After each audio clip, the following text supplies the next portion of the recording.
Buenas tardes con el público en general. Quien le habla es el alumno José Alexis Santa Cruz Bruno, de la carrera de Diseño Gráfico del ciclo 2, bloque 1.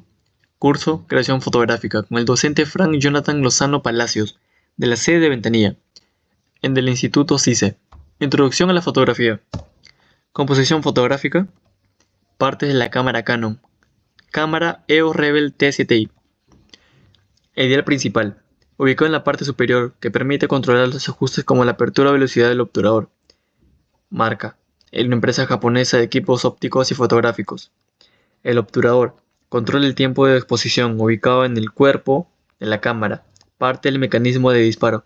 El lente, intercambiable, se monta en la montura de la cámara. Asegurador del lente, es un componente estándar mencionado para la EOS Rebel T7i. Permite quitar o asegurar el objetivo.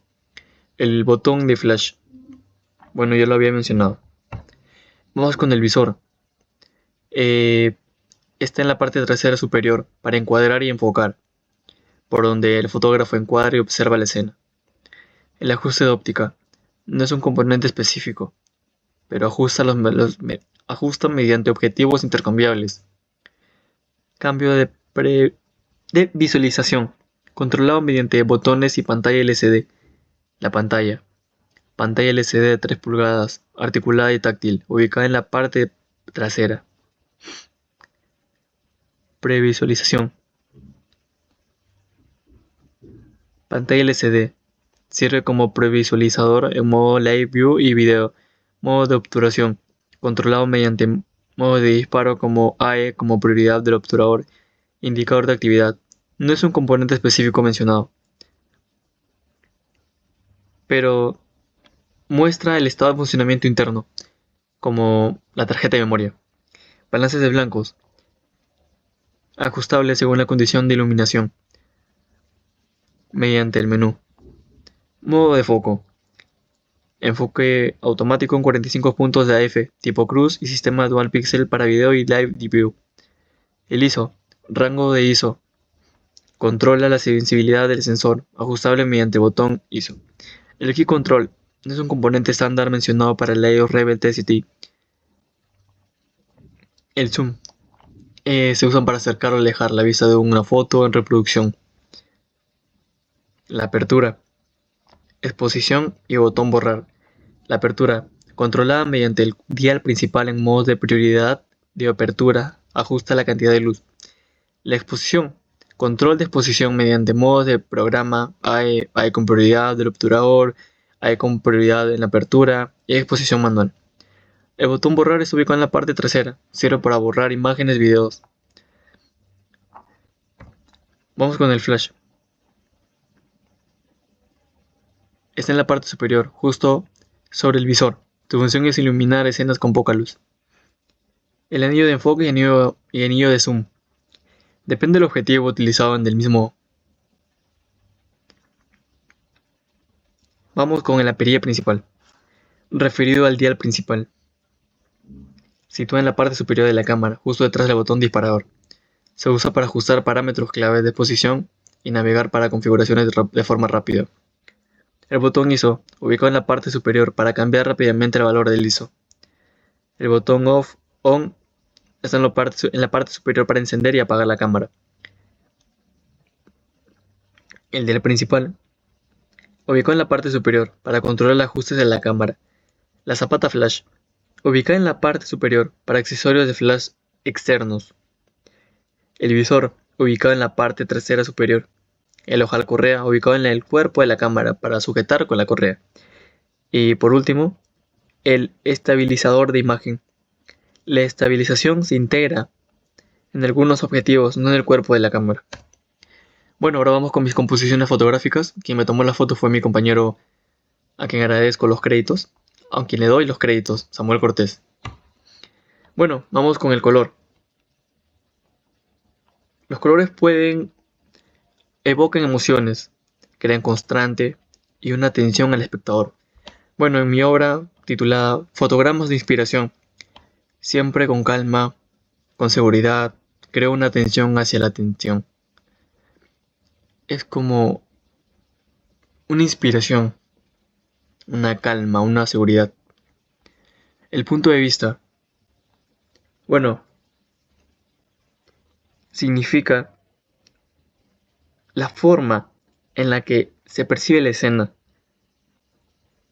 Bueno, acá podemos ver en mi obra Mod del Día, podemos ver una perspectiva algo única, algo tranquilo, una persona en su día a día de una superficie muy alta. La simetría y equilibrio.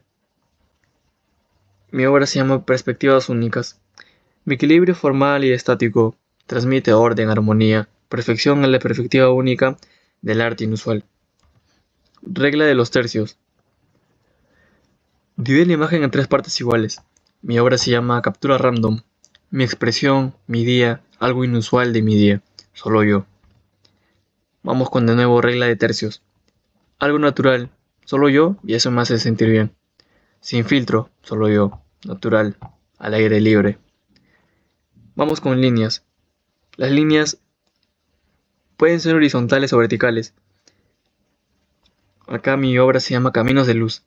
El personaje dirige la mirada del espectador hacia un punto en especial, añadiendo profundidad y dinamismo. Ahora vamos con los planos fotográficos. Podemos ver el plano general. En este tipo de plano permite observar a los personajes en su totalidad y su relación con el entorno. Vamos con el gran plano general.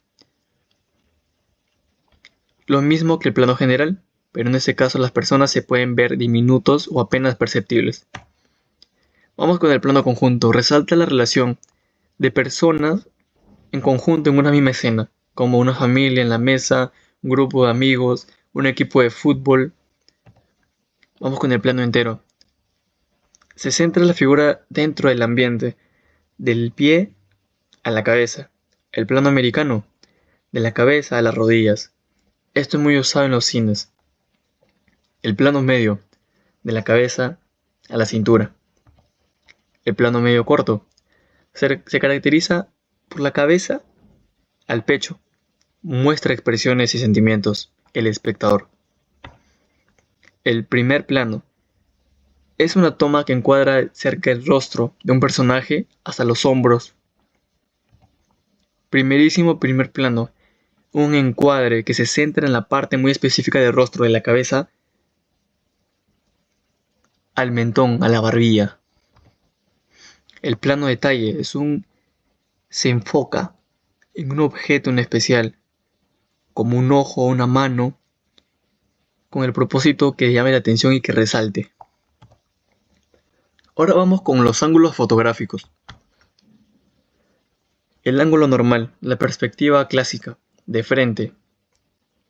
Una visión, ¿no? Claro.